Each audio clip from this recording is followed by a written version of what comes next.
500 ଗ୍ରାମ brown sugar ଜବତ 3 ଗିରଫ। सोमवार सकाळ 8 घटिका समय गड़ खोर्धा बाईपास छक मो खोर्धा होटेल पछपटे चलीथिला ब्राउन सुगार डील।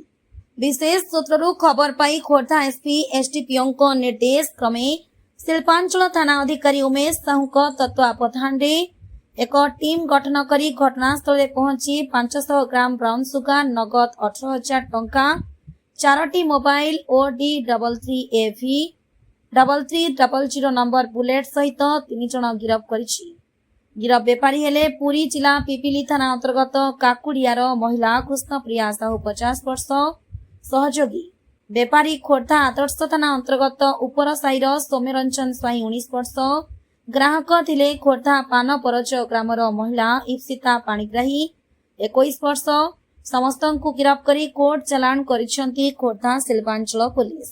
आमर नशामुक्त भारत कैंपेन अंडर में ओडिशा पुलिस तरफ ड्राइव अगेंस्ट ड्रग्स पूरा जोर शोर में चली खोर्धा डिस्ट्रिक्ट अंडर में हमें किसी दिन तड़े भी 250 ग्राम पाखापाखी हमें ब्राउन सुगर करें। आज सका मॉडल थाना अंडर में गोटे रेड होती से अंडर में हमें 500 ग्राम ब्राउन सुगर धरी सप्लायर जे थे धरी और रिसीवर अच्छा धरी ए भितर टोटल 3 लोक अच्छा गोटे पिला जार 19 वर्ष एज अच्छा, गोटे लेडी तार 50 वर्ष एज और गोटे रिसीवर यार 21 वर्ष एज अच्छा।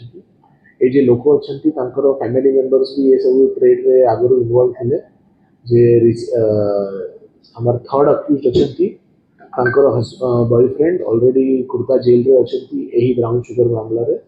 सो एंड ए केस रे हमें एनश्योर करेंगे कि जे बैकवर्ड लिंकेजेस अच्छा जे जगह सोर्स रे जिनसा एर से पूरा इन्वेस्टिगेट हम फाइनेंशियल इन्वेस्टिगेशन हम आउ जे ड्रग्स मिली 500 ग्राम से पाखापाखी 50 लाख टंकार ड्रग्स अच्छी ताऊपर भी के प्रॉपर्टी ए जे पैसा पाते कौन यूज कर ये सब जिन भी इन्वेस्टिगेशन हम। खोर्धा पुलिस पूरा प्रतिबद्ध अच्छा कमिटेड अच्छा केमी करके खोर्धा को ब्राउन सुगर और अन्य जे भी ड्रग्स व्यापक यूज होती से केमी बंद हो आउ जे भी आमको नॉट ओनली यूजर जे माने सप्लाई कर भी कड़ा कार्यानुष्ठान लिया। खोर्धारू चंदन महाराणा रिपोर्ट ओडिशा टुडे।